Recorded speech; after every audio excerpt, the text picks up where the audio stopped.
Yes sir, what's up tout le monde? Bienvenue au What's Up Podcast, c'est votre animateur Jer Alain. J'espère que ça va bien, j'espère que vous avez passé une excellente semaine. Juste avant de commencer le podcast, tout le monde, j'aimerais commencer en vous disant un gros merci à tous ceux qui se sont présentés à mon spectacle, à mon rodage qui était à Montréal et l'autre à Terrebonne. Ça a été vraiment une esti de belle soirée. Tous ceux qui sont venus, on a pu rire, on a pu avoir du fun. Bref, moi, ça m'a fait énormément du bien. Les mots que j'ai dit à la fin du show, pour ceux qui étaient là, j'y pensais vraiment, ok? Fait que ça m'a vraiment beaucoup fait du bien. Fait que bref, le prochain spectacle, ça va être le 20 mai, si je me trompe pas. Et il va aussi avoir Lévis qui va être après et Longueuil. Fait que si vous voulez des billets, allez au jeralain.com, Jer de R, Alain 2L. Fait qu'un gros merci tout le monde. Et cette semaine, qui qu'on reçoit, c'est nul autre que Michel Junot Katsuya, qui est l'ancien directeur du bureau Asie-Pacifique au SCRS, qui est le Service canadien de renseignement et de sécurité. Bref, ça a été vraiment, encore une fois, gros podcast. Ça faisait la deuxième fois qu'il venait sur le podcast. On a parlé, entre autres, des postes de police clandestins chinois. Fait qu'on a parlé de ça. On a parlé aussi de toute l'ingérence chinoise dans les élections au fédéral. On a parlé de tout ça. On a parlé de la Chine qui tente de devenir le nouvel ordre mondial, la nouvelle puissance. Puis, bref, on a parlé beaucoup de ça. Ça a été vraiment très intéressant. En plus d'autres sujets comme l'attentat de Air India, puis le dossier de Jeffrey Delisle, qui est dans le fond un ancien lieutenant de la marine canadienne qui a reviré sa veste pour aller devenir espion pour le compte de Moscou. Fait que bref, on a parlé de plein de sujets de même qui étaient super intéressants. Gros merci encore une fois à Michel Junot Katsuya. Puis juste avant que vous écoutez le podcast, tout le monde, j'aimerais encore vous dire, vous recommander, abonnez-vous au Patreon. Hein? Si vous n'êtes pas encore abonné, allez vous abonner. Moi, ça m'aide beaucoup. Ça fait vraiment toute la différence. Hein? C'est au patreon.com/whatsuppodcast. C'est des forfaits pour tout le monde. Il y en a à 3-4 piastres, d'autres à 10, d'autres à 25. Pour vous autres, c'est pas grand-chose. Pour moi, ça fait toute la différence. Et ça vous permet de voir tous les podcasts d'avance. En ce moment, il y en a un avec Félix Séguin, Sylvain Marcel, Fabien Cloutier. J'en enregistre un autre avec Benjamin Tremblay qui revient pour une 4e fois. Et demain avec François Léveillé. Fait que bref, ça vous permet tout de voir les podcasts. Pas besoin d'attendre qu'ils sortent en ordre chronologique. Ou sinon, j'aimerais dire un gros merci à mon team WhatsApp de cette semaine. Encore une fois, on avait Alex Lavoie, Denis Roy, Geneviève Haid, Marc-Antoine Laflamme, Michael Pomerleau, Monsieur Camaro, Riel de Bellefeuille, Sébastien Boulanger, Steve Baudouin alias Mofo. Fait qu'un gros merci tout le monde. Abonnez-vous. Sinon, je vous encourage tout le monde à vous abonner à mon compte YouTube. Hein? Abonnez-vous, cliquez sur le thumbs up, cliquez sur la cloche, faire sûr de rien manquer. Si vous avez aimé le podcast puis vous l'avez écouté jusqu'à la fin, vous avez aimé ça, écrivez espion dans les commentaires. Écrivez ça. Ou sinon, bref, on se revoit la semaine prochaine tout le monde. Fait qu'un gros merci. Passez une excellente semaine tout le monde. Je vous adore et on se reparle la semaine prochaine. Et ciao!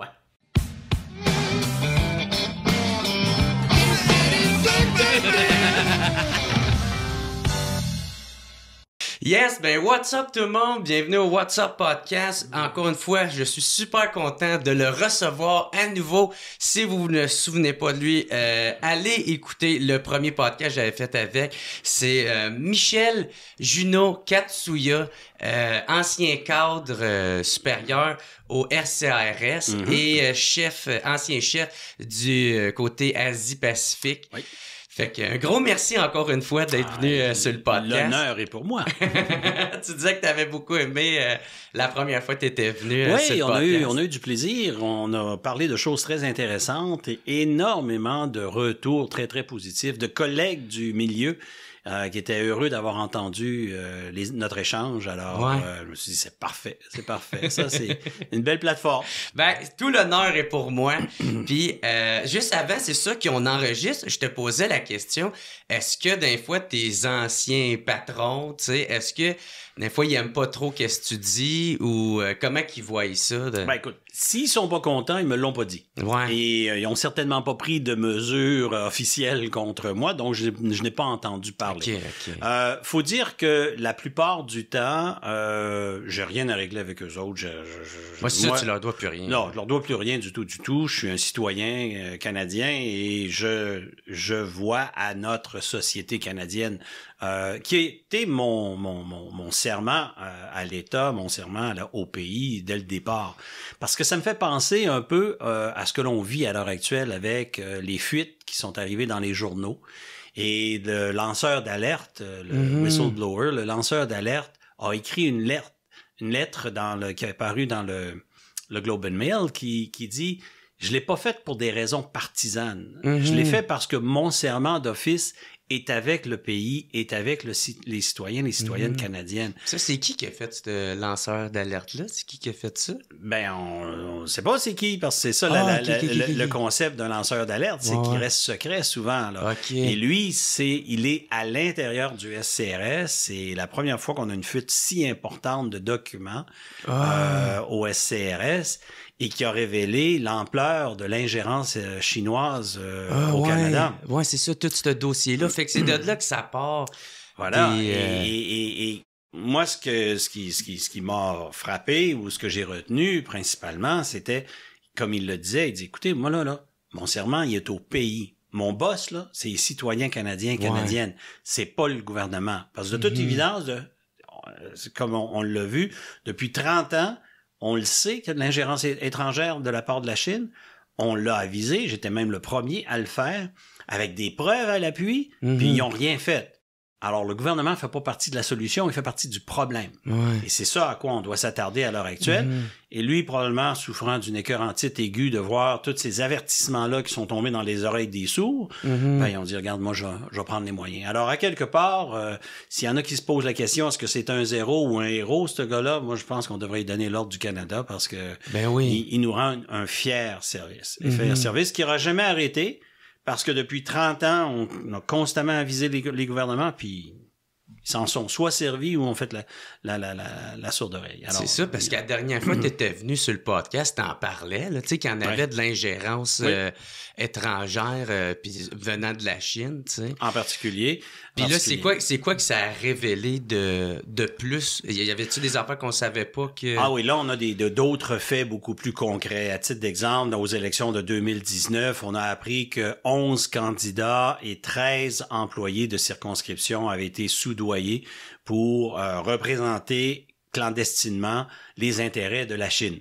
On a appris, selon les allégations, qui n'ont pas été prouvées en cours, mais il y a des allégations que le député Han Dong, qui est un député qui a été élu libéral, aurait rencontré le consul général de Toronto en lui disant, durant l'affaire des 2 Michael qui ont été emprisonnés en Chine, gardez-les un petit peu plus longtemps en prison. Ça nous servirait à nous autres. On ne veut pas que ça serve aux conservateurs. Fait que là, c'est comme s'il donne des informations sur comment il gère la crise à l'intérieur du Canada. Oui, exactement. Puis qui influence. Et on a su que, justement, pour l'élection de Han Dong à la candidature libérale de sa circonscription, ben, qu'apparemment, le consul général aurait fait venir 2 autobus pleins d'étudiants étrangers chinois pour voter pour lui. Ben, il y a une tonne de contradictions, il y a une tonne de choses illégales ou inappropriées là. Comment ils peuvent voter? Ben oui, ce sont des étrangers. C'est pas des citoyens. Parce que les règlements n'interdisent pas que des étrangers travaillent ou soient volontaires pour une investiture. Oui, mais t'as une minute, là. C'est des étrangers. Alors, on vient de piper les dés là, dans cette région-là. Puis l'idée, c'est pas de prendre le contrôle. C'est pas l'idée de la Chine de prendre le contrôle du gouvernement canadien. L'idée, c'est de l'influencer. Avoir des pions à la bonne place, qui vont être capables de jouer ou d'influencer à la faveur de la Chine le pouvoir, en soufflant dans l'oreille plus que nous autres. Puis là, c'est ça, ils ont trouvé ils appellent des postes de police chinoises. Oui, des postes de police clandestins, chinois aussi. Ça fait partie de cette vaste opération déclenchée par les services de renseignement chinois qui est d'une amplitude extraordinaire. Vraiment, là, honnêtement, c'est l'opposant ou le compétiteur le plus phénoménal que l'on a, auquel on est confronté au Canada, ou peut-être même l'ensemble de la planète. Pour deux raisons. Un, ils ont beaucoup de monde. Ils ont beaucoup de monde. Alors ça, c'est une vieille stratégie utilisée longtemps par les Chinois. Ils flottent la place, ils mettent tout plein de monde, tout partout, puis ils ont tout plein d'opérations qui sont lancées à gauche ou à droite. Plein d'influence. Voilà. Et l'autre élément, non, mais c'est la quantité aussi. C'est la quantité énorme. L'autre élément, ils ont la pérennité. On a peut-être la montre, mais eux autres, ils ont le temps. Ils n'ont pas à retourner aux élections. Le gouvernement communiste chinois, il reste en poste, puis il va rester en poste pour des décennies encore à venir. Alors, ils ont le temps de planter quelque chose aujourd'hui qui va récolter dans 5, dans 10, dans 15 ans. Ils n'ont pas de problème avec ça, eux autres, là. Alors que nous autres, on retourne aux élections à toutes les 4-5 ans, et puis le vent va changer de bord, puis là, il va y avoir de nouvelles priorités. Fait que c'est pas la même chose du tout, puis on se bat pas nécessairement à armes égales. C'est pour ça qu'il faut vraiment prendre le taureau par les cornes, vraiment s'attaquer comme il faut à cette question d'ingérence. Et malheureusement, moi, je ne crois pas qu'une commission d'enquête publique va être appropriée parce que on va déjà avoir appris des choses. On va déjà avoir appris des choses, puis on va révéler des choses trop grandes. Je te donne un exemple. Il y a une nouvelle qui est sortie par Global News, comme quoi Heng Dong aurait rencontré le consul général, puis aurait demandé de garder plus longtemps les deux Michael en prison. Qu'est-ce que je viens de te dire? Qu'est-ce que tu penses que je viens de te dire? Qu'est-ce que cette nouvelle-là révèle? Ben, qu'il y a une influence Oui, ça, c'est à premier niveau. À deuxième niveau, qui rapporte l'information? Y a-t-il une source humaine ou une source technique? Dans un cas comme dans l'autre, on vient de révéler une technique d'enquête. On a peut-être brûlé une source humaine qu'on avait. On s'est fait brûler nous autres mêmes. C'est ça auquel il va falloir faire très, très attention. Faire du contre-espionnage, genre? Ben là, les Vu Chinois, qu'il y a cette information-là, il essaie de s'en servir. Ben oui, si moi je suis chinois puis je dois protéger nos opérations, la première question que je vais poser, OK, qui a stoulé, là? Comment ils ont su le contenu de cette conversation-là? C'est pour ça que je dis, faut faire attention. Une enquête publique, si on est obligé de trop révéler, on va révéler en même temps nos manières d'opérer, puis on se tire dans le pied, on sera plus capable de pouvoir voir comment neutraliser ces gens-là. Non, c'est malheureusement une mauvaise approche.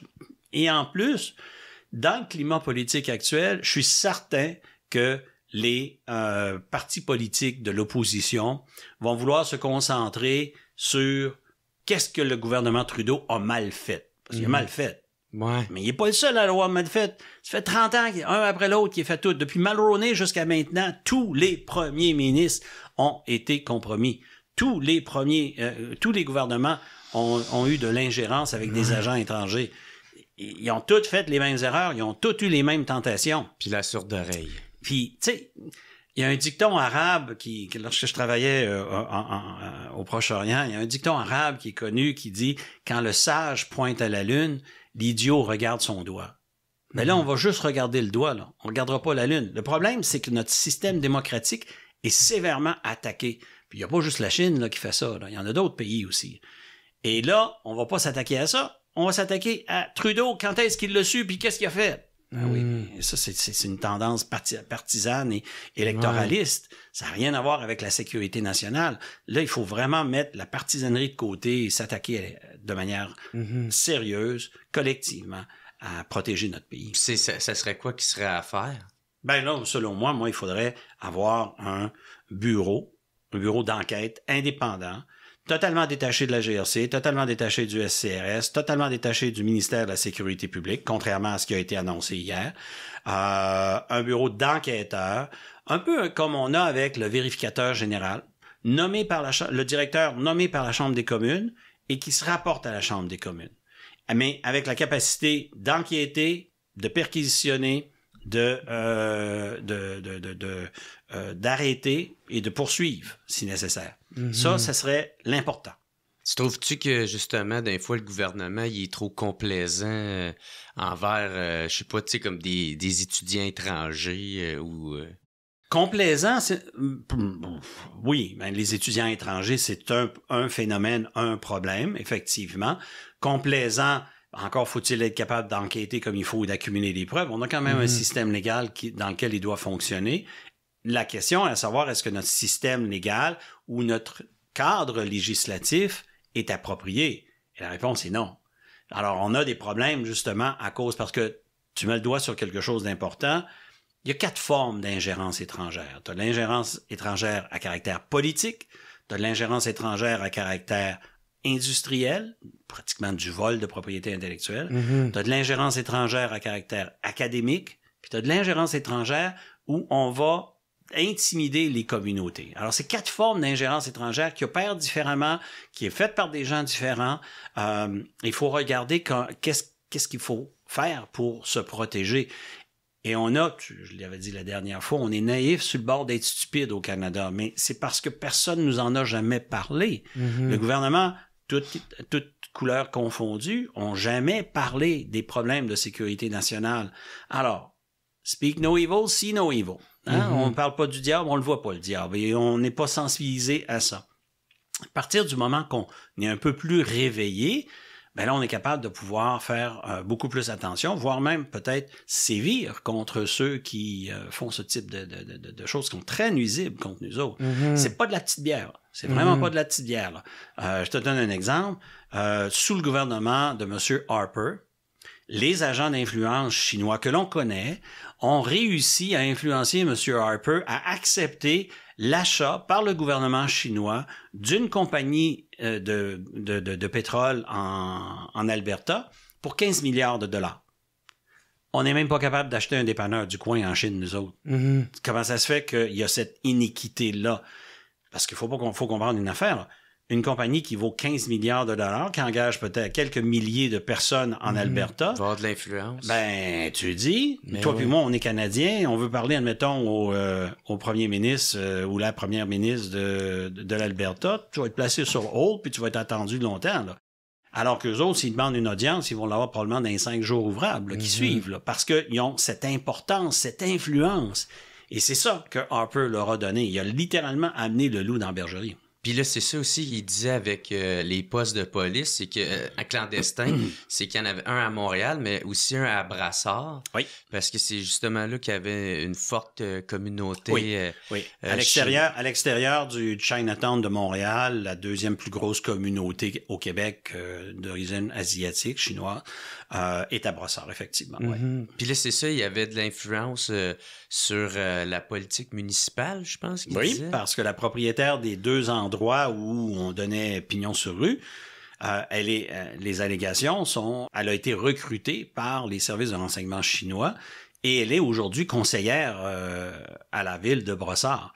Et d'ailleurs, le Journal de Montréal a fait une bonne job là-dessus. Ils ont retracé des annonces faites sur l'Instagram en chinois qui disaient votez pour lui comme maire puis elle comme candidate. Bon, lui n'est pas rentré, mais elle est comme conseillère. Elle est rentrée comme conseillère. Ah, ouais. Alors, on pouvait voir que déjà, on influençait la communauté. Puis cette influence, ben, elle joue sur 2 plans. Elle joue sur diriger un peu, comme on vient de l'expliquer, les destinées peut-être de la communauté, mais c'est aussi d'intimider. On fait peur. On veut intimider la dissidence, on veut intimider les gens qui sont pas d'accord avec le gouvernement de Pékin.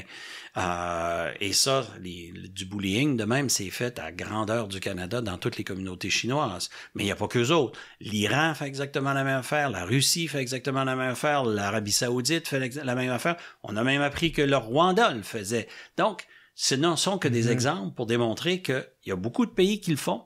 Puis on a vraiment besoin de mieux s'équiper. D'ailleurs, à cet effet, l'Australie, en 2017-2018, ont adopté une loi sur l'ingérence étrangère parce qu'ils vivaient exactement la même chose que nous autres. Alors, on pourrait s'inspirer un peu de ce qu'ils ont vécu, eux, pour peut-être nous autres mieux se préparer à faire face à cette ingérence. Moi, j'ai 3 questions en ce moment.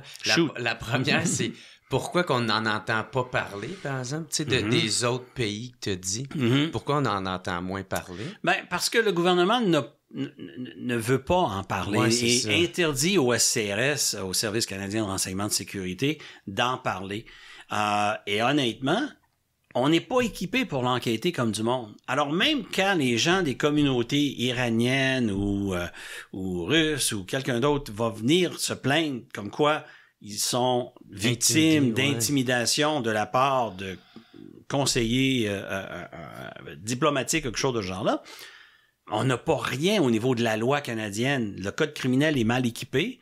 Et on n'est pas capable de prendre des mesures contre ces gens-là parce qu'il n'y a pas que des diplomates. Au moins avec les diplomates, quand on attrape quelque chose qui va à l'encontre de leur mandat ou de leur responsabilité, on peut toujours les chasser parce que c'est un privilège qu'on accepte qu'ils viennent comme diplomates ici, mais c'est un privilège qui peut être retiré. Mm-hmm. Alors on peut leur demander de retourner, ce qu'on appelle des persona non grata, qui est le terme. Mais ils recrutent aussi des gens dans la communauté. Et là, quand je te parle d'intimidation, là, c'est des gens qui vont prendre le temps d'aller prendre des photos de chez vous, qui photographient ta maison, qui donnent ton adresse, ton nom, là où tu travailles, qui vont prendre des photos de tes enfants qui vont à l'école, qui vont te prendre des photos de gens qui sont en train de magasiner, quelque chose de ce genre-là, qui donnent des descriptions pour intimider et peut-être qu'avoir des gens plus nationalistes ou plus fervents qui pourraient aller les attaquer ou leur faire du tort. En plus de partir des campagnes de salissage, des campagnes diffamatoires contre les gens sur les réseaux sociaux. Et ça, c'est inacceptable et c'est inapproprié et c'est totalement répréhensible. Ben ouais, puis en plus, ils menacent leur famille en Chine. En plus, c'est effectivement. Ça, ils mettent la pression de même. Voilà. Alors, c'est vraiment pour faire taire l'opposition, pour que la Chine puisse contrôler le message. En ayant des gens infiltrés dans le gouvernement, ils dirigent les politiques en faveur de la Chine, alors que nous autres, on n'a que dalle en retour. Mm-hmm. Alors, on se fait baiser, puis on n'a pas le plaisir qui vient avec. Ouais, c'est ça. Ah, ben c'est ça, ça faisait partie justement d'une de mes questions, c'est ça, c'est qu'est-ce qu'il y avait à gagner, eux autres, de faire ça. Beaucoup, beaucoup. Ils ont beaucoup à gagner. Quand je te donnais l'exemple tout à l'heure, ils ont acquis une compagnie pétrolière, ils ont besoin de beaucoup de pétrole, il manque de ressources naturelles pour l'énergie en Chine. Ils viennent de se trouver un approvisionnement maintenant en pétrole direct. C'est sûr que cette compagnie-là ne vend qu'à la Chine. Puis la Chine va le prendre au prix qu'ils veulent. Eux autres, ils vont juste garder la machine fonctionner, et là, en prenant les profits, en prenant la propriété intellectuelle, etc. Ils font taire la critique. Donc, ils font taire la critique en même temps, fait qu'ils sont capables de pouvoir ailleurs fonctionner. Mais ils gagnent accès à d'autres choses aussi, parce que ce qu'il faut comprendre, c'est que le Canada est une société basée sur le savoir.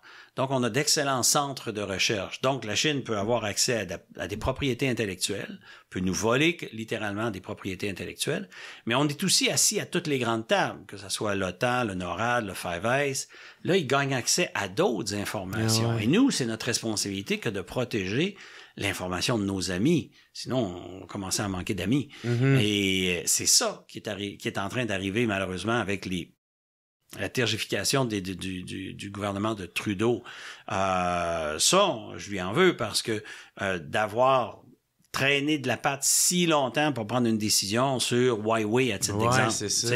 Il n'y avait pas de raison qu'on traîne si longtemps. Ouais, au moins, là, il a fermé la porte. Là, il a fermé, mais en même temps, on s'est claqué les doigts dans la porte avec nos amis parce que eux autres avaient pris la décision 2-3 ans avant nous autres. Mm-hmm. Alors, le Five Eyes, il commence à nous regarder et dire devrais-tu leur donner des informations parce que il semble hésiter. S'il semble hésiter tant que ça, peut-être que c'est parce qu'ils sont trop infiltrés.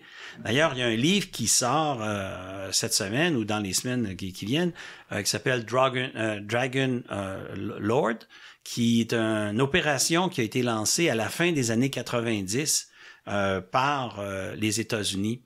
Après avoir reçu et lu un rapport que j'avais écrit quand j'étais au SCRS et qui se sont aperçus que le Canada faisait rien avec mon rapport, au contraire, ils l'ont tout shreddé, les États-Unis ont suspecté que le Canada ne serait pas en mesure ou ne prendrait pas les moyens nécessaires pour se protéger et par le fait même deviendrait une vulnérabilité pour les États-Unis. Alors, il y a eu une opération qui a été déclenchée par le FBI pour voir jusqu'à quel point le Canada représentait une menace pour les États-Unis. Ouais, par la bande, c'est Par la ça. bande. Ouais. Tu sais, t'as parlé de vol de propriété intellectuelle, puis là, c'est ça, depuis que t'étais venu sur le podcast, il y en a un, justement, qui s'est fait accuser de ça par...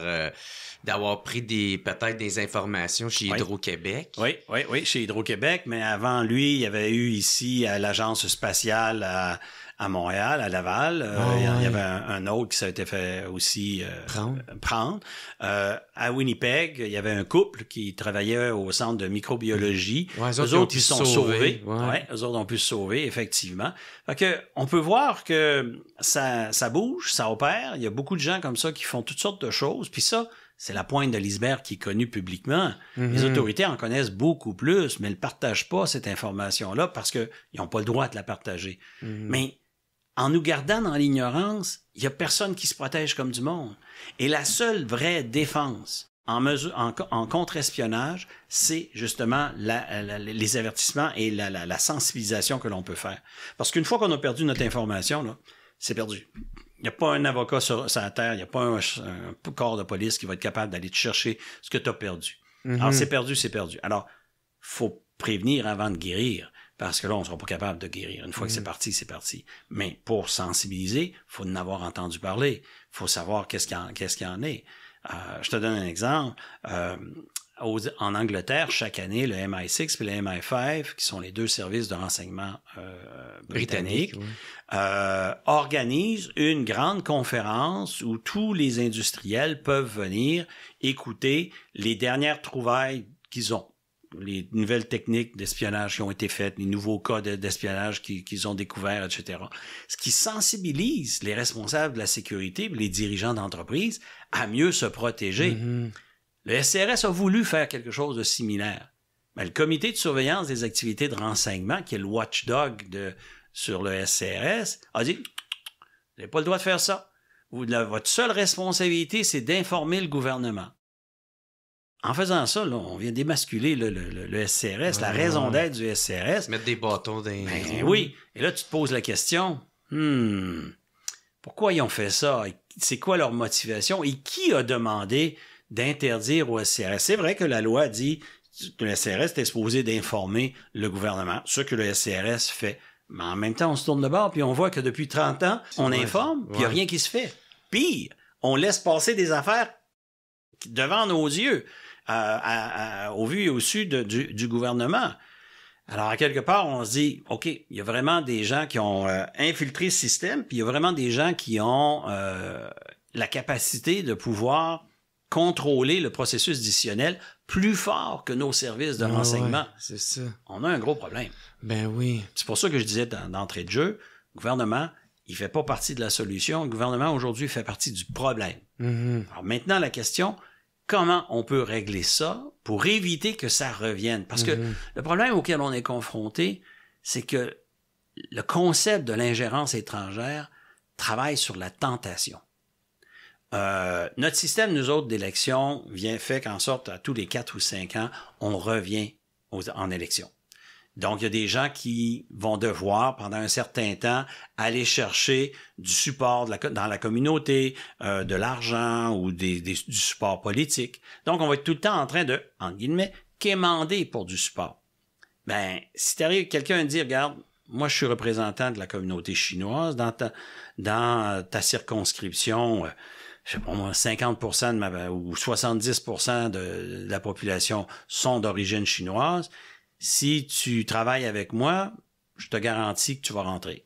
Fait que ça leur donne des leviers. Là. Ça donne des leviers. Et c'est ce que l'on a vu. On a vu dans des élections partielles ou même nationales, des étudiants étrangers chinois faire du porte-à-porte dans certaines circonscriptions avec une feuille avec les photos des candidats et des candidates, puis il dit « Vous votez pour lui, pas pour elle. Vous votez pour elle, pas pour lui. » Et ces gens-là, littéralement, rentraient.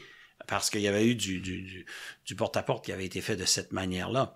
Et la communauté chinoise, sachant que le gouvernement chinois surveille et est au courant de qu'est-ce qui se passe et qui fait quoi, ben, sont intimidés. Puis là, à ce moment-là, ben, ils suivent qu'est-ce qui est dit, parce qu'ils se disent, sinon, ils vont avoir des représailles sur moi ou sur ma famille en Chine. Puis ils ont plein de photos, puis blablabla. Ils ont toute l'information. Ils ont toute l'information, là. Alors, et en Chine, c'est ça que ça se cache derrière ça. Voilà. C'est gros. C'est un gros problème. Les communautés qui sont visées vivent le calvaire. C'est l'enfer total. Il faut vraiment prendre les choses très au sérieux. Et à l'heure actuelle, malheureusement, je vois pas le sérieux nécessaire. Et c'est ça que j'espère amener comme commentaire et message à Ottawa, qu'on l'entende aussi, le message. Je pense maintenant qu'il y a suffisamment de députés qui sont abasourdis, qui sont vraiment estomaqués. En alerte, là. Oui, puis qui sont en alerte. Et c'est pas tous les députés libéraux qui ont été corrompus puis qui ont été compromis dans cette histoire-là. C'est vraiment la tête. Puis il n'y a pas un parti politique, by the way, qui peut lancer des roches à personne. Ils ont tous été compromis. Tous.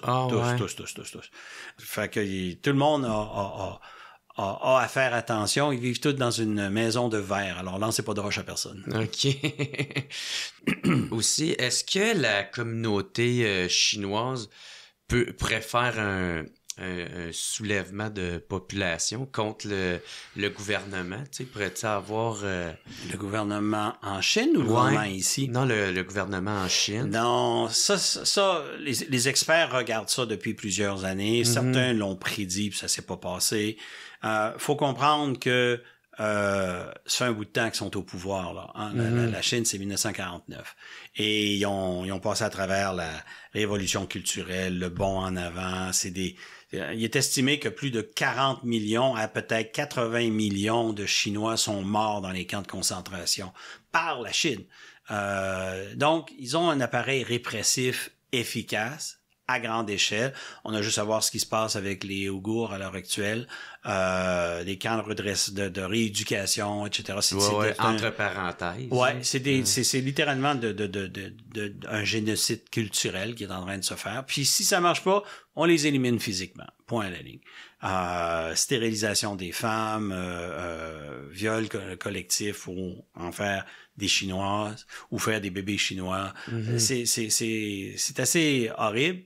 Puis c'est fait vu au sud du gouvernement chinois, c'est ça qu'ils demandent. Ah, c'est leur politique. Voilà. Ils ont fait la même chose au Tibet, ils ont fait la même chose à Hong Kong, ils veulent envahir Taïwan, et puis ils veulent éliminer le mouvement pro-démocratique à Hong Kong. Alors ça, c'est les 5 poisons considérés avec le Falun Gong qu'ils attaquent aussi. C'est les 5 poisons considérés par le gouvernement chinois. Et ça, ils se concentrent là-dessus à réprimer tout ça. Puis ça, c'est qu'est-ce qui se passe à l'intérieur. Oui, principalement. Okay. Principalement, mais ils font aussi la chasse aux dissidents à l'étranger. Oui, c'est ça. Ouais. Puis est-ce qu'on doit les craindre, justement, la Chine? On doit-tu craindre la Chine? Énormément. Ouais. Énormément. C'est de loin... C'est comme le plus gros ennemi en ce moment. De loin, c'est notre plus gros opposant, c'est notre plus grande menace. Les Chinois, le gouvernement chinois, devrais-je dire, a réussi à déployer un arsenal en matière de renseignement du jamais vu dans l'histoire de l'humanité. Et ce qu'ils cherchent, c'est vraiment de gagner de l'influence partout. Puis ça, là, ils l'ont écrit le livre. Là, hein? 2000 ans passés, Sun Tzu, là, l'art de la guerre, là, un général chinois qui a écrit un petit livre de 13 chapitres, très facile à lire, mais encore aujourd'hui, lu dans toutes les académies militaires, lu dans tous les endroits où on parle de stratégie commerciale ou autre. Ils ont écrit le livre, littéralement, eux autres. Alors, ils savent très, très bien comment l'utiliser. Et malheureusement, nous autres, on est encore très naïfs face à tout ça. Alors, on commence à se réveiller. On a eu l'histoire des 2 Michael. Ça nous a brassé un petit peu la cage. Ça a brassé la cage aussi de la planète.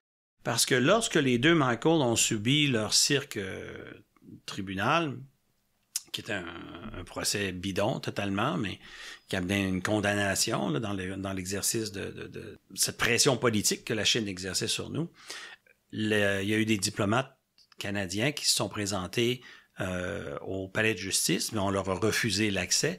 mais avec eux, il y avait une trollée de diplomates de d'autres pays occidentaux aussi.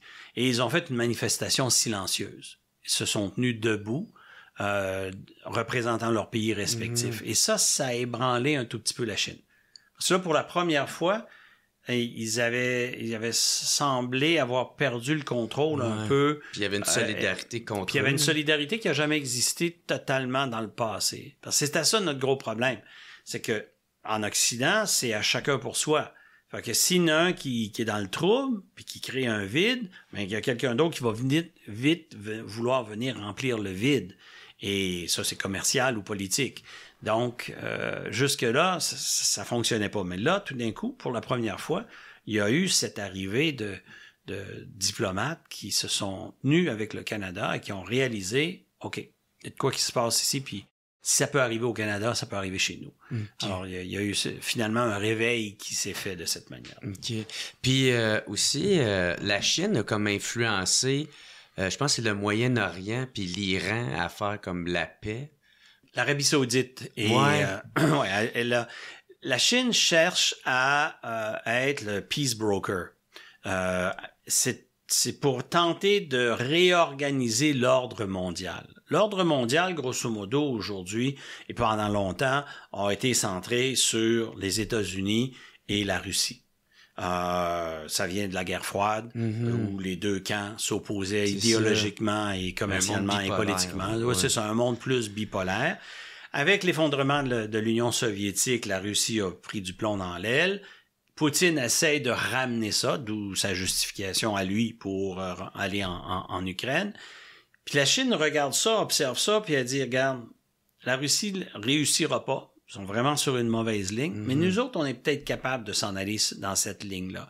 Alors, ils essaient de réaligner en allant s'aligner avec des pas bons.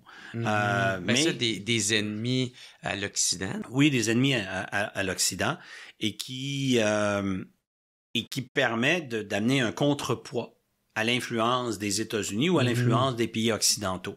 Parce qu'évidemment, avec les États-Unis, suit l'Europe. Donc, on veut faire un contrepoids à ça. C'est pour ça qu'elle a tenté de négocier, elle a obtenu une paix entre l'Arabie Saoudite et l'Iran. Elle tente de négocier une paix entre l'Ukraine et la Russie. Fait que elle se mêle de bien des affaires. Alors, ben, c'est ça, il y a une alliance c'est comme la BAC, c'est comme BAC S, tout ça, je m'en souviens même plus. Ah, la BRICS, excuse. La BRICS, oui. Ouais, c'est ça. Oui. Ben, ça, la BRICS, c'est autre chose dans cette perspective-là. C'est-tu une affaire comme l'OTAN ou... Non. C'est une alliance économique et politique de pays. Encore une fois, c'est toujours une question, puis il y a eu à travers les années tout plein d'organisations différentes, différents acronymes, tantôt qui regroupaient les Africains, tantôt qui regroupent l'Amérique du Sud. Puis souvent, la Chine se mêle de tout ça pour s'aligner avec des pays, soit en voie de développement ou et pour toujours la même chose, faire des contrepoids. C'est une question d'influence. Okay. C'est une question de gagner de l'influence. C'est pour ça que la Chine s'est beaucoup intéressée à l'Afrique à cause de ses ressources naturelles. Et littéralement, elle a acheté son passage tout partout parce qu'elle a beaucoup d'argent puis elle est capable d'acheter, soudoyer beaucoup de gouvernements. Puis ça a fonctionné. Ça a fonctionné. Puis elle va continuer de faire ça. Parce que ça, c'est une alliance avec quand même des gros pays. Tu sais, t'as le Brésil, la Russie, l'Inde, puis c'est ça, la Chine. C'est là, ça. Je pense qu'ils ont rajouté South Africa. Là. Oui, récemment. Oui, c'est ça. Oui, effectivement. Encore une fois, même concept. Essayer de rallier quand même des pays importants. Je veux dire, si on regarde économiquement, le Brésil, la Russie, la Chine, l'Inde et l'Afrique du Sud. C'est des pays qui ont beaucoup de ressources. Qui ont beaucoup de ressources, beaucoup de pouvoir économique, puis qui sont géographiquement bien situés aussi. Là. Tu viens de couvrir l'ensemble de la planète là, d'un seul coup. Là. Est-ce qu'ils vont être capables, malgré tout, d'opposer une certaine résistance? Sur certains votes ou sur certaines questions qui est très large, là, imagine aux Nations Unies, là, on discute des droits de la personne aux questions de réfugiés, aux questions alimentaires, aux questions de drogue, aux questions... Tu sais, il y en a là, des sujets. À divers endroits, des fois, ils vont être capables de tirer leur ficelle du jeu. Puis ça sert pour la négociation dans d'autres. Alors, ils vont venir te dire, si tu me donnes ici, je vais voter pour toi dans celui-là. Alors, c'est des échanges comme ça qu'il y a. C'est ce qu'on appelle la diplomatie, c'est à haut niveau. La plupart de la population n'entend jamais parler. Est-ce qu'elle aimerait entendre ce genre de choses-là? Pour la plupart de la population, la vie est un peu plus simple. Sur la scène internationale, c'est le vieil adage qui dit que les États n'ont pas d'amis, ils n'ont que des intérêts. Alors, si un jour c'est mon intérêt d'avoir A, puis que je suis capable de te donner B, en retour, peut-être plus tard, j'aurai C. Alors, c'est ce troc qui est fait des fois. Quelle relation la Chine a avec la Russie? En ce moment, Russie, encore une fois, même concept. Avec la Russie, on va faire un contrepoids à l'influence ou la présence américaine. On voit toujours, de leur point de vue à eux, on voit toujours les États-Unis comme étant un gros problème. C'est quand même la plus grosse puissance militaire et politique mondiale, suivi de près là, maintenant par la Chine, mais avec la Russie s'est embourbée. La décision de Poutine de faire ce qu'il fait à l'heure actuelle, il l'a pas vu comme ça du tout. Il l'a vraiment pas vu. Lui, il pensait là qu'en 2 temps, 3 mouvements, boum, boum, c'était réglé l'Ukraine, puis il avait passé le bulldozer, puis tout était fait. Comme il avait fait avec la Crimée, dans le fond. Oui, ni plus ni moins. Eh bien, c'est loin d'être arrivé de cette manière-là, on le voit. Mais ça, la Chine le constate en disant, parce que tout le monde est compétiteur avec l'autre, hein? Tout le monde est en compétition. Alors, si aujourd'hui la Russie est pris, je vais l'encourager à continuer parce que plus longtemps elle est pris dans cette guerre-là, moins les regards sont sur moi, moins elle est capable de capter et de conquérir des marchés ou avoir une influence sur la scène internationale. Alors que moi, je peux gagner en influence internationale parce que l'autre est distraite. Alors je te distrais avec la main gauche ou je te laisse continuer d'être distrait avec la main gauche puis je te vole ton portefeuille avec la main droite. Puis c'est de même qui font ça. Aussi, ouais, c'est ça. J'ai déjà entendu ça, je sais pas à quel point c'est vrai, là. Mais en même temps, on l'a vu avec Saddam Hussein qui avait des sosies. Vladimir Poutine, y a-tu des sosies? Ça, c'est pas vrai. Pas mal sûr qu'il devrait avoir des gens qui y ressemblent, effectivement. Parce qu'il fait beaucoup de sorties, des fois, en public. Il y a pas toujours des discours à donner. Puis il sait qu'il est ciblé. Bien que, aujourd'hui, même si... admettons dans l'hypothèse qu'on aurait la possibilité de le débarquer avec un sniper, un tireur d'élite, je crois pas que ça serait une bonne affaire. Parce que le vide politique qu'il créerait pourrait peut-être mettre quelqu'un de pire. C'est vraiment l'adage, si tu connais ton ennemi, tu es capable de contrôler un peu sa destinée. Mais si tu quelqu'un de totalement nouveau, que tu connais pas, tu sais pas comment il va se comporter. On ne sait pas comment il va se comporter. Et en plus, tu viens de créer un martyr avec l'autre que tu viens d'abattre. Fait que, à l'heure actuelle, en Occident, la stratégie non avouée va être: on va soutenir l'Ukraine le plus longtemps possible. De toute façon, on s'entend, là, l'Ukraine est rendue en parking lot. Là. C'est flat partout. Ils ont tout démoli. Alors, quand ça va être terminé, nous, on va arriver avec nos milliards. On va reconstruire l'Ukraine. Là, l'Ukraine va renaître de ses cendres neuves. Elle va être en avant au niveau de la technologie. Elle va être alignée avec l'Europe. Là, c'est fini. Là. Il n'y aura plus d'alignement avec la Russie. Là. Il n'y a plus d'amis du tout en Russie. Du tout. Là. Surtout que le peuple russe n'est même pas capable de voir la menterie qui lui est comptée. Alors, c'est sûr qu'il n'y a plus personne qui va apprendre le russe en Russie, en Ukraine. On va parler ukrainien, anglais ou français. On va venir s'aligner avec l'Ouest. Et pendant ce temps-là, la Russie s'affaiblit. Parce que ça coûte cher, là. Elle ne gagne pas cette guerre-là, là. Ça lui coûte cher en matériel. Est-ce qu'il y en a qui la financent, cette guerre-là? Indirectement, il y en a peut-être qui l'aident secrètement, mais c'est certain que elle a eu depuis 1990 la chance d'exploiter au niveau criminel l'ensemble de la planète. C'est le pays, un des pays les plus corrompus, là, et c'est reconnu par Transparency International, qui est une organisation qui s'occupe de voir l'état de corruption dans tous les pays du monde et qui les classe. La Russie, c'est pourri. Mais ils ont accumulé des fortunes extraordinaires. Tous les oligarques qui travaillent avec Poutine, etc., ils vont lui donner de l'argent, puis ils vont être capables de l'aider. C'est quand même un pays qui avait beaucoup de ressources. Mm-hmm. Puis pendant longtemps, comme je le disais, ils ont pu fonctionner, puis ils peuvent encore un peu fonctionner parce que l'Ouest est devenu dépendant du pétrole et du gaz russe. Fait qu'on n'a pas coupé les tuyaux totalement. En plus, tu as des pays ou des républiques limitrophes qui travaillent avec la Russie, comme l'Arménie. L'Arménie est pas sous boycott aucun. Fait que l'Arménie commande tout plein d'affaires de l'Occident, puis avec des camions, elle les envoie en Russie. Puis là, avant la Russie. Puis la Russie l'achète à gros prix. L'Arménie, eux autres, font des affaires d'or à l'heure actuelle. Mm-hmm. Puis on le sait, mais on n'est pas comme capable de l'interdire à l'heure actuelle. Parce qu'en théorie, on n'a pas de rien contre l'Arménie. Tu sais. Mm-hmm. Alors, l'Arménie profite aujourd'hui. Il y a de ce statut-là. Voilà.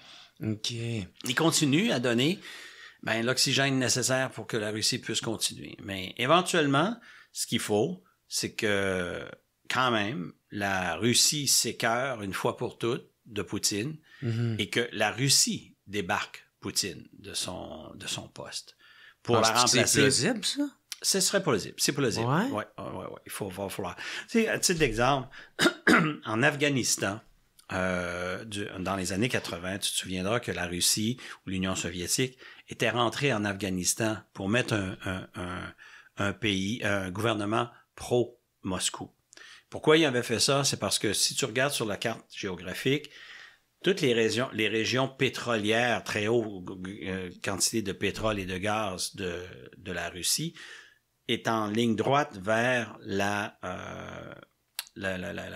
l'océan Indien. Mais pour y arriver, il faut passer par l'Afghanistan et le Pakistan. Le Pakistan, c'était pas un problème, mais l'Afghanistan, c'était un problème. Alors, ils ont tenté de prendre contrôle de l'Afghanistan. Mais ils sont embourbés, comme les États-Unis se sont embourbés, ou le Canada s'est embourbé dans une guerre qu'ils ont éventuellement perdue ou concédée. Ils n'ont pas nécessairement perdu, ils ont concédé. Et pourquoi ils l'ont concédé? Parce qu'à un moment donné, les maires russes étaient écœurés de voir des body bags rentrer en Russie. C'est quoi ça, des body bags? Les sacs dans lesquels on met les soldats morts pour transporter les soldats et les retourner à la maison. Il y en avait trop. Ouais. Il y avait tellement de soldats russes qui se faisaient tuer puis qui revenaient dans des sacs. Ils ont dit, regarde, c'est assez.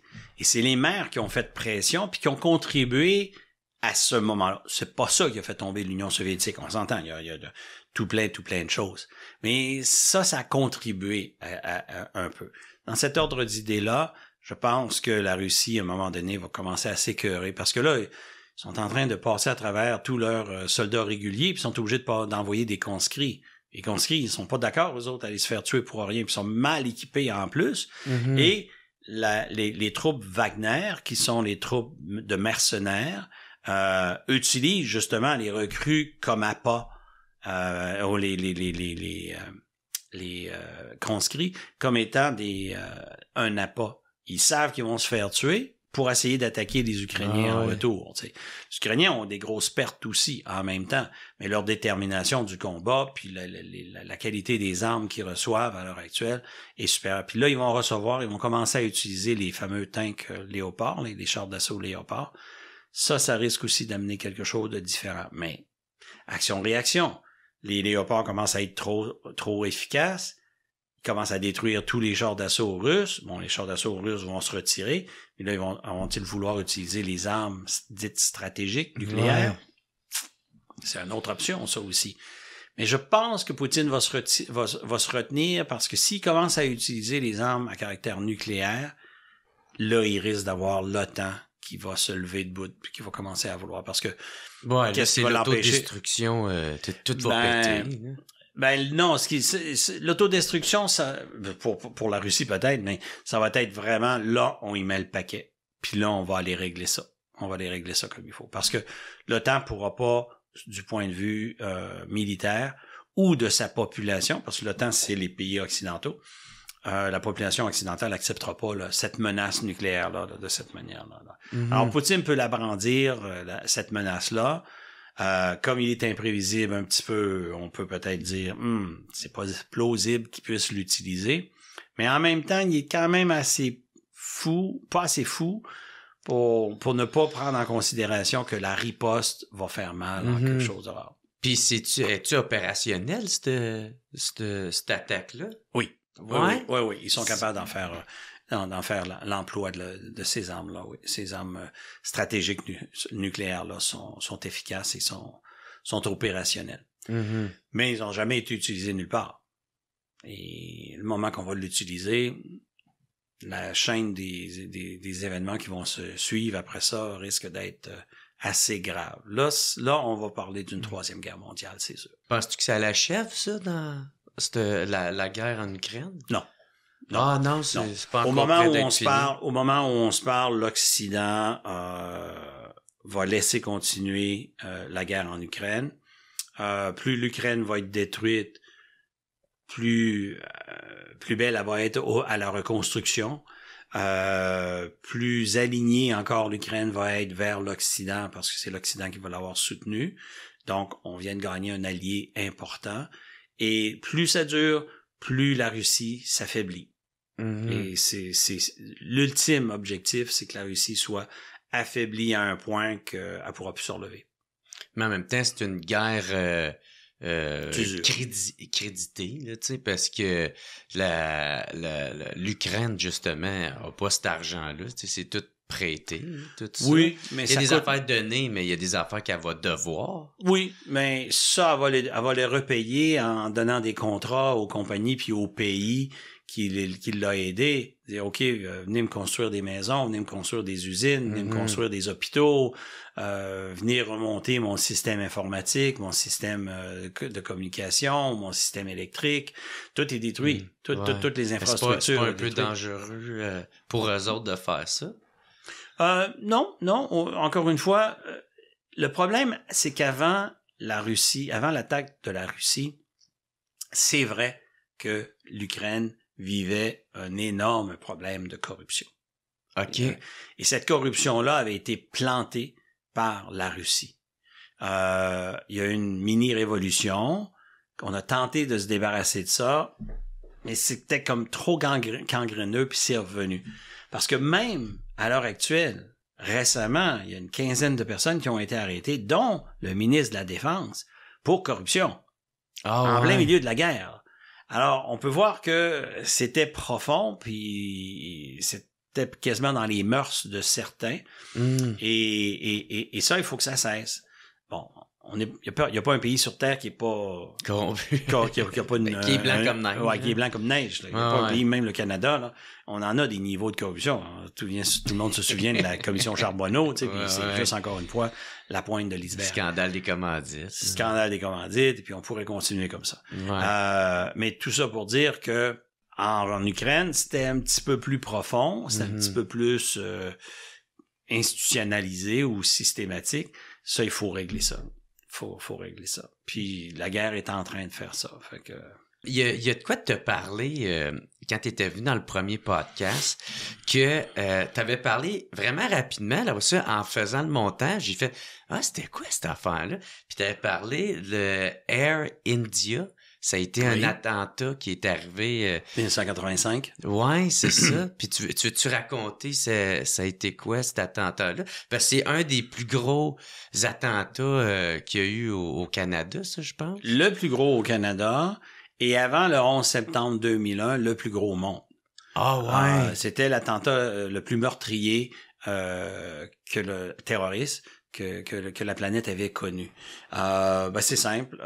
Juin 1985, des terroristes sikhs, en revanche, pour une attaque qui avait été conduite contre le temple sacré au Punjab, ont fait un attentat sur un avion d'Air India en partance du Canada vers l'Inde. Il y a 324 personnes, si ma mémoire est bonne, qui sont décédées de cet attentat-là. Ce qui est plate, c'est que 1 an auparavant, le SCRS avait été créé et le chamoyage qui existait entre le SCRS et la GRC a fait qu'on n'a pas pu empêcher un attentat qu'on aurait pu empêcher. Mm-hmm. Parce que ce qui est arrivé, c'est que l'ambassade indienne est allée prévenir la GRC comme quoi ils avaient des informations qu'une attaque en provenance du Canada sur un avion d'Air India se préparait contre un avion d'Air India. Donc, il a avisé la GRC. Mais la GRC ne l'a pas dit au SCRS. Et le SCRS, au même moment qu'il enquêtait sur les Sikhs, ont surveillé, ont pris en filature 3 des terroristes du groupe qui sont allés essayer une bombe dans un pit de gravel, dans un trou de sable. Et d'ailleurs, c'est comique parce que quand tu lis le rapport de surveillance, je l'ai lu, ils ont fait peur en tabarouette aux gars de la surveillance, ils s'attendaient pas à ça. Ah ouais. Mais on savait qu'ils venaient de tester une bombe. Mais ils l'ont pas dit à la GRC. Alors, les deux avaient des pièces d'information cruciales. Qui auraient pu mener à leur arrestation. Qui auraient pu mener à l'arrestation de ces gars-là, puis ils n'ont rien fait. Et ça, on a appris ça que 20 ans plus tard. Ouais. Pire encore, si on peut dire, c'était vraiment le destin qui s'acharnait sur cet avion-là. L'avion a fait escale à Montréal. Et avant de partir vers les Indes. Et il y avait un officier, un policier d'escouade canine de la Sûreté du Québec qui devait aller inspecter les valises de l'avion. Mais il a été pris dans le trafic sur le métropolitain. Il n'a pas pu se rendre à temps. Et le directeur du vol à l'aéroport a dit « Moi, j'attends plus, faites partir l'avion. » Et en partant, la bombe est partie avec eux autres. Et ça a sauté au-dessus, proche des côtes de l'Irlande. Et l'avion s'est abîmé en mer, puis tout le monde est décédé dans l'avion. Ah ouais. Mais c'est comme ça, Pristi, le destin s'est acharné sur eux autres. Parce que si l'escouade canine ou si le policier avec son chien était arrivé, il aurait probablement détecté cette bombe-là. Là, oui. Ça, encore une fois, ça aurait pu être prévenu. Ouais. Puis j'avais lu aussi dans l'article qu'il y avait des témoins, puis il y en avait un qui avait été assassiné. Il y a un témoin qui a été assassiné, il y a un témoin qui a changé complètement puis il y en a un autre qui a complètement pas voulu témoigner. Parce qu'il avait trop peur. Et c'est ça, exactement. Alors, ce qu'il faut comprendre, c'est parce qu'on connaît moins, nous autres, ça ici au Québec, mais la tension qui existe dans la communauté indo-sikh de la Colombie-Britannique, elle est très haute. Et c'est pas tous les Sikhs qui supportent les activités terroristes. Donc, même à l'intérieur de la communauté sikh, il y a des assassinats qui ont eu lieu à travers les années des gens les plus modérés par les extrémistes.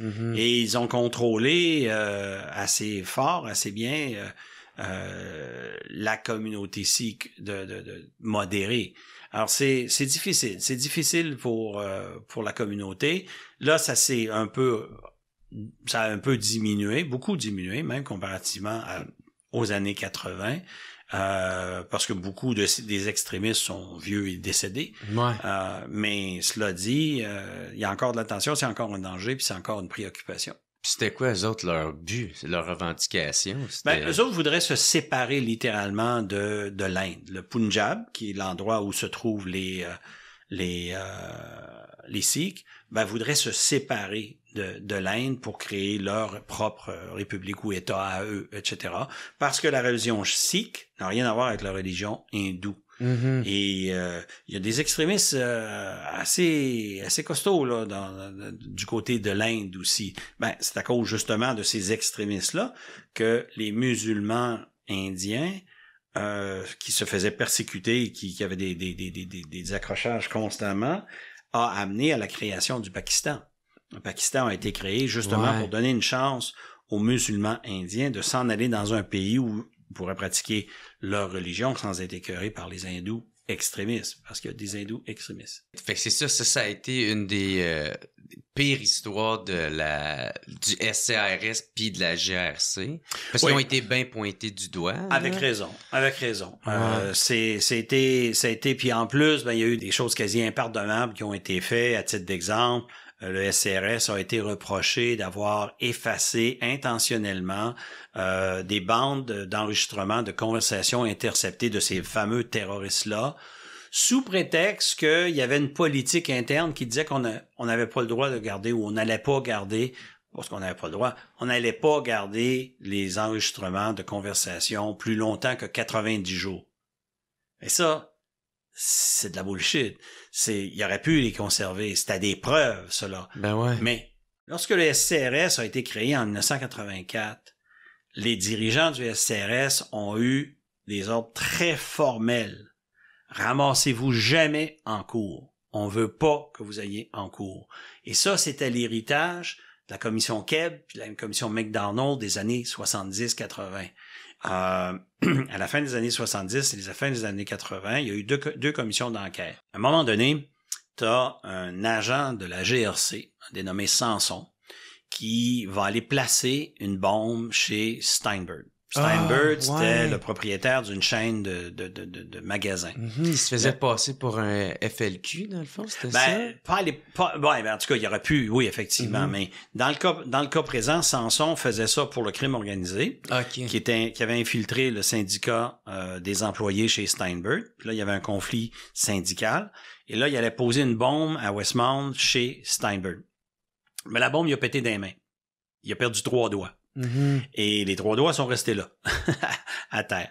Il s'est sauvé, mais on a retrouvé les doigts, nous autres, là. Et tous les officiers de la GRC, tous les agents de la GRC, on est tous, nos empreintes digitales ont toutes été prises. Fait que quand ils ont trouvé les 3 doigts, ils ont trouvé le gars. Ouais. Et lui, s'est même rendu à un hôpital parce qu'il fallait qu'il se fasse soigner. Puis il a dit, ouais, je suis en train de réparer ma voiture, puis ça a sauté dans ma face. Non, regarde. Oui, c'est ça. Oui.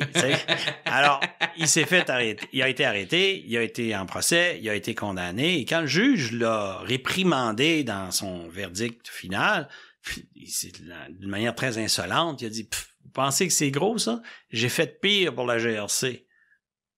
Et le juge a dit, pardon? Et là, il a commencé à se mettre un petit peu à table. Il a révélé des activités clandestines que la GRC avait fait à la demande de M. Trudeau pour contrer le mouvement séparatiste au Québec. Ouais. Mais ça, on est à quelques années, à quelques distances d'octobre 70, là. Le FLQ, les attentats, le meurtre de... Ça brassait. Ça brassait, là. Il y avait des activités terroristes avec le FLQ, Front de libération du Québec. Donc, le gouvernement de M. Lévesque, qui vient d'arriver au pouvoir à ce moment-là, a dit, attends une minute, là. On va faire une commission d'enquête provinciale, et ils ont nommé un avocat qui s'appelle M. Kebb, qui a donné des subpoenas, qui a amené les agents de la GRC à témoigner. Il y a les agents de la GRC qui sont des policiers, ils ont respecté le subpoena, puis sont allés témoigner, puis en témoignant, inévitablement, ils ont révélé beaucoup de choses, comme ils ont brûlé une grange, ils ont fait des entrées par infraction clandestines. Dans les bureaux du Parti québécois, pour essayer de voler leur liste, exactement. Donc, la liste de membres. Donc, ça a déclenché cette commission d'enquête-là. Mais là, à un moment donné, Trudeau, père, a dit, wow, time out. Une commission d'enquête provinciale qui demande à des officiers fédéraux de venir témoigner. Il y a quelque chose qu'on doit faire là-dessus. Alors lui, il s'adresse à la Cour suprême, et la Cour suprême a dit, ouais, vous avez raison, une commission d'enquête provinciale ne peut pas forcer des agents fédéraux à témoigner. Mais là, le chat était sorti du sac. Fallait quand même qu'on arrive au bout de tout ça et que le gouvernement Trudeau s'explique. La GRC, c'est quand même une agence fédérale. Alors là, il a dû faire une autre commission qui s'appelait la commission McDonald. La commission McDonald a quand même dû voir et réaliser, ils ont caché beaucoup de choses, ils ont amoindri beaucoup de choses, mais tu pouvais pas défendre l'indéfendable. Mais tu voulais-tu... en faisant ça, eux autres, ils allaient... Tu sais, vu que c'est demandé par le père Trudeau, tu sais, c'est sûr que les autres, ils ont un peu un agenda politique, là, tu sais, ça va aller en fonction de... Eux autres étant la GRC? Ouais. Oui, mais ça, c'est le problème auquel on est confronté dans les années 70. Dans les années 70, la relation entre les services secrets et le gouvernement est peut-être un petit peu trop près. Ben ouais, ça devient quasiment ses chiens, genre. Exactement, c'est exactement. Et le gouvernement fait ce qu'il fait ce qu'il veut avec son bras armé, qui appelle la police secrète. Quand il a voulu se débarrasser du souverainisme au Québec, là, tu sais, il y a eu bien des affaires que Trudeau y a faites, justement. Oui, exactement. C'est la GRC qui avait été mis en charge de tout ça. Ouais. Et c'est pour ça que lorsque le chat est sorti du sac, ben, il pouvait pas reculer en arrière. Alors, lui, qu'est-ce qu'il a dit? Regarde, les gars de la GRC ils respectent trop la loi quand ils reçoivent des subpoenas, des choses de ce genre-là. Fait qu'on va leur enlever beaucoup de pouvoir, puis on va créer une nouvelle agence gouvernementale. Cette nouvelle agence-là était le Service canadien de renseignement de sécurité. Okay. Alors, le 16 juillet 1984, on crée le nouveau Service de renseignement canadien. Et là, c'est juste des fonctionnaires. C'est plus des policiers, ils ont plus le port d'armes, quoi que ce soit de ce genre-là. Ils ont plus le droit de procéder à des arrestations. Et on veut plus jamais qu'ils aillent en cours. Fait qu'ils se sont fait dire, arrangez-vous comme vous voulez, là, mais vous allez plus jamais en cours. Je reviens à Air India, c'est un grand détour, mais je reviens à Air India pour dire, on avait des enregistrements des terroristes qui se parlaient entre eux de l'attentat et qui le préparaient, etc. Puis le SRS est allé effacer ça. Parce qu'ils voulaient pas perdre la face à cause de cette affaire. Non, ils voulaient pas aller avoir témoigné. Ouais, c'est ça. Parce que si tu vas en cours, tu présentes une preuve, faut que tu dises de qui tu l'as eu, cette preuve-là. Et la personne qui l'a eu doit venir témoigner pour dire c'est moi qui l'ai ramassé de telle manière. Tu sais. Et ça, ils ont toujours voulu éviter ça. Et à travers l'histoire du SCRS, il y a plusieurs incidents comme ça, à Macrassam, Delisle, à Halifax, où le SCRS va contrecarrer un peu les enquêtes criminelles, que ce soit de la GRC, du FBI ou de quelqu'un d'autre, parce qu'ils veulent pas témoigner. Ils veulent pas que les agents témoignent. Mais ça, il faudrait que ça change. Oui. Il faudrait que ça change, effectivement. Mais jusqu'à date, le gouvernement, il aime pas ça parce qu'il aimait être capable de contrôler son petit chien-chien comme il voulait. Et là, je reviens aux histoires de la Chine. Ben, le SRS, il a avisé le gouvernement comme quoi il y avait toute cette ingérence étrangère-là. Mais le gouvernement, il a dit, hey, va t'asseoir dans ton coin, toi. Laisse-moi tranquille. Alors, depuis 30 ans, tous les gouvernements ont été compromis, puis le SCRS s'est toujours placé dans le coin.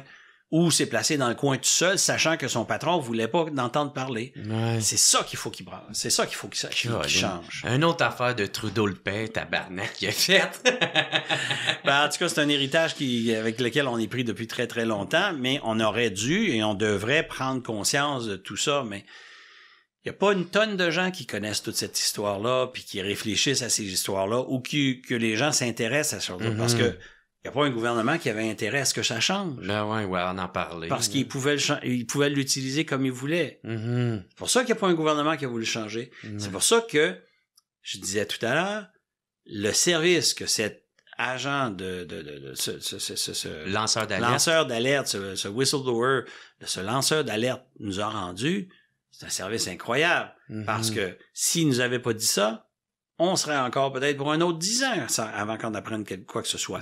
Et pendant ce temps-là, tu sais, l'ingérence étrangère, là, c'est comme une infestation de fourmis chez vous. Tu sais, quand tu te lèves, là, tu vas aux toilettes le soir, puis là, tout d'un coup, tu vois 2-3 fourmis à terre, tu te dis, bon, regarde, on va régler ça tout de suite. Tu prends les moyens nécessaires, tu trouves le trou, puis t'en as plus de fourmis. Mais tu fais rien. Avant longtemps, tu vas avoir une armée de fourmis, puis là, c'est une infestation, et là, tu as besoin d'experts qui viennent nettoyer ta maison. C'est ce à quoi on est confronté aujourd'hui. Là, on a une infestation, puis si on la laisse aller encore plus loin, ben ça va être encore pire. Puis qu'est-ce qu'on a appris de Air India? On a-tu appris quelque chose de ça? T'sais? Est-ce qu'ils ils ont changé la donne? Ils ont essayé de faire Ce que j'ai toujours trouvé intéressant, c'est comment la machine gouvernementale arrive parce que une machine gouvernementale, ça a une vie qui lui est propre. D'ailleurs, il y a des philosophes qui ont travaillé là-dessus.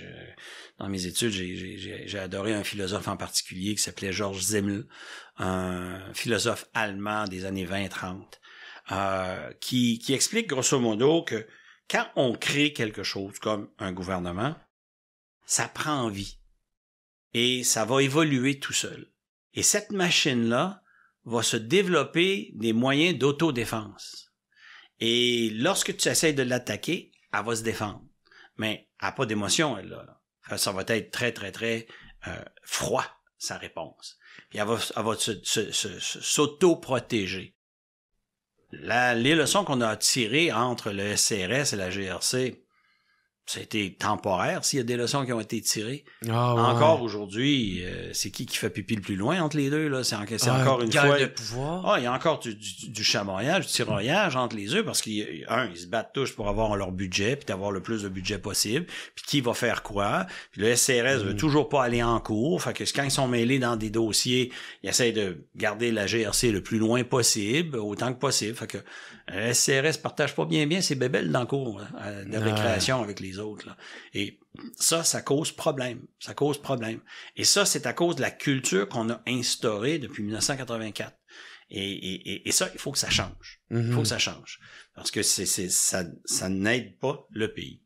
Dernier dossier que je veux te parler, après ça, je te laisse, c'est Jeffrey Delisle. Ah oui? Parce que ça aussi, ça a été un gros dossier important que tu avais parlé, tu sais, vite fait. Puis là, pour ça, j'étais allé googler, justement, c'était quoi. Ah bon? C'est ça. C'était comme un militaire qui était, dans le fond, un espion pour le compte de la Russie. Exactement. Alors, Jeffrey Delisle, c'est un lieutenant de la marine canadienne qui a accès très secret à activités spéciales à Halifax sur des renseignements de l'OTAN et du NORAD. Et qui a des problèmes d'argent. Il y a une mauvaise séparation, il doit payer une allocation à son ex-femme, il y a des problèmes de jeu, donc ça va pas son affaire. Puis c'est un officier médiocre. Alors ses chances de promotion sont presque nulles. Alors un jour, il prend de sa propre initiative la décision d'aller à l'ambassade russe à Ottawa. Il cogne à la porte, il se présente sa carte d'identité, puis il dit « Je suis un officier militaire de l'armée canadienne, puis je suis prêt à collaborer avec vous autres, je vais vous donner des secrets. En retour, vous allez me payer pour ça. » Et au début, évidemment, les Russes ont dit c'est qui ce gars-là? C'est trop beau pour être vrai. C'est ce qu'on appelle dans mon domaine un walk-in.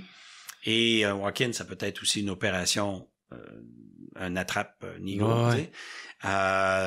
Mais ils ont fait leur vérification, puis ils ont vu qui c'était, puis qui il était, etc. Puis ils se sont donné aussi une assurance. Ils ont trouvé où il demeurait, puis ils ont pris des photos de ses enfants. Et puis à un moment donné, quand il a commencé à donner des secrets, puis il a dit « OK, j'en ai assez », il dit « Non, tu vas en donner encore. Sinon, il va peut-être arriver quelque chose. » Puis là, ils ont montré la photo des enfants. T'sais. Alors, il était pogné. Il a fallu qu'il continue. Puis il peut pas aller voir ses supérieurs. Il va se touler. C'est un traître, lui, là.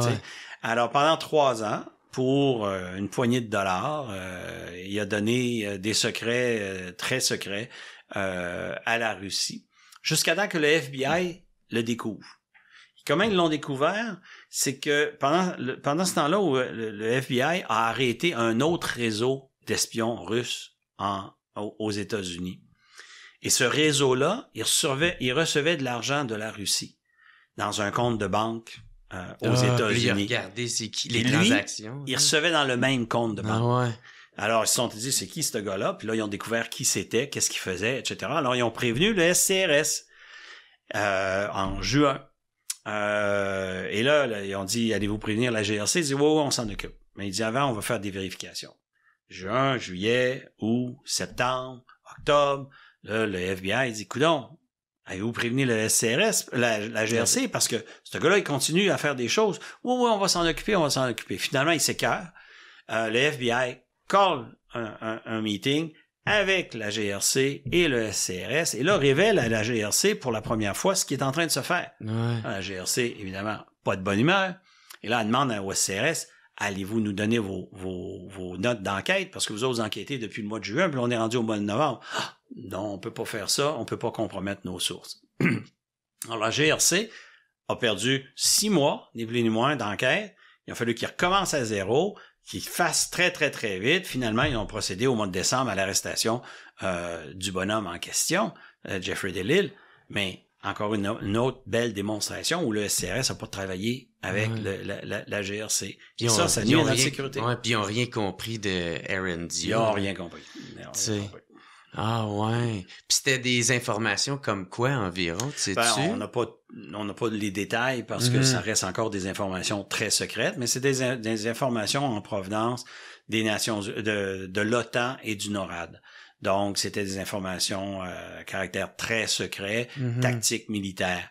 Et c'était les services de renseignement militaires russes qui s'occupaient de lui, d'ailleurs, qui l'ont rencontré, d'ailleurs. Ah ouais. God, il s'est fait prendre principalement en revenant d'un voyage du Brésil, où son contrôleur lui avait demandé de se rendre au Brésil pour aller donner des documents là-bas, puis lui, il voulait avoir plus d'argent. Finalement, ils l'ont retourné avec des cartes de crédit loadées, puis il s'est fait prendre au retour à Halifax, il a été vérifié, puis il disait qu'il était allé là juste quelques jours, mais il y avait des reçus pour des grosses dépenses. Il était vraiment nul. Lui, il se défendait en disant qu'il voulait faire un suicide professionnel. C'est ça. Mais qu'est-ce que c'est qu'un suicide professionnel quand tu deviens un traître pour ton chose? Oui, ça a été un suicide professionnel, effectivement. Aujourd'hui, il a obtenu sa libération conditionnelle. Je sais pas où il travaille, là, ou j'ai pas cherché à connaître plus, là. Mais je suis pas sûr qu'il travaille plus pour les Forces armées canadiennes. Ben non. Et là, les Forces armées canadiennes ont eu aussi un mea culpa à faire parce que au gouvernement, lorsque tu as accès à des informations confidentielles classifiées, donc secret, très secret, etc., tu dois avoir une habilitation de sécurité. Une habilitation de sécurité, c'est une enquête qui est faite sur toi, dépendamment du niveau que tu as, ça peut être 10 à 20 ans, sur ton passé, où il faut que tu mentionnes toutes les adresses où tu es resté, toutes les écoles où tu es allé, tous tes frères, tes sœurs, tes beaux-frères, tes belles-sœurs, leur travail, où ils sont, tout. Là, ton historique. Ton historique. Et là, il y a une enquête qui est faite sur toi. Et ça, c'est à être renouvelé à tous les 5 ans. Ben, il était 3 ans en retard à la défense. Ça faisait 3 ans qu'il attendait, qu'il aurait dû avoir eu cette information-là ou d'être renouvelé. Et s'ils avaient fait le renouvellement comme il se devait, il aurait probablement découvert que, son statut matrimonial avait changé. Maintenant, il était divorcé, séparé, qu'il y avait une allocation familiale à payer qu'il n'arrivait pas à payer, qu'il y avait un problème de jeu, etc. Puis il aurait vu, OK, lui, il est un risque, là. On lui donnera pas son habilitation de sécurité. Mais ils l'ont laissé là, puis comme il y avait des problèmes, puis il y avait accès à des informations qu'il pouvait négocier, il en a profité. Ou a essayé d'en profiter. Hey, encore une fois, ça a été un plaisir de te recevoir. Hey, ça passe vite, hein? Michel Junot Katsuya. Un gros merci encore d'être venu. Puis, tu reviendras. Hey, man, c'était vraiment, vraiment apprécié. Y a-tu toi que t'aimerais plugger, que tu voudrais dire au monde ou que si le monde veut te suivre? Non, pas rien de particulier. Suivez ce qui est en train de se dérouler sur les questions d'ingérence étrangère. Je dois aller témoigner devant un comité parlementaire comme expert témoin. Fait que, à voir et à suivre, qu'est-ce qui va en sortir de tout ça. OK. Bon, merci beaucoup. Merci tout le monde. Thank you d'avoir écouté. On se revoit la semaine prochaine. Ciao. It's the What's Up Podcast. What's Up Podcast. What's Up Podcast. Avec Jeremy Alain. Yeah. Poum, poum, poum, poum.